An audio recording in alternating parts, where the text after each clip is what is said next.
কবুল করুন। আসসালামু আলাইকুম ওয়া রাহমাতুল্লাহি ওয়া বারাকাতুহু।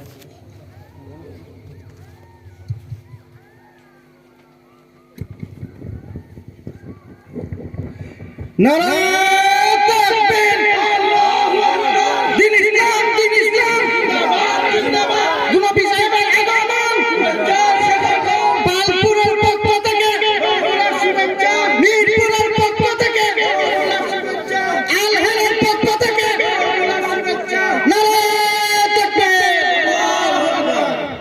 সম্মানিত উপস্থিতি, এ পর্যায়ে আপনাদের সামনে গুরুত্বপূর্ণ নসিহত পেশ করবেন কারা নির্যাতিত আলেম, মজলুম আলেম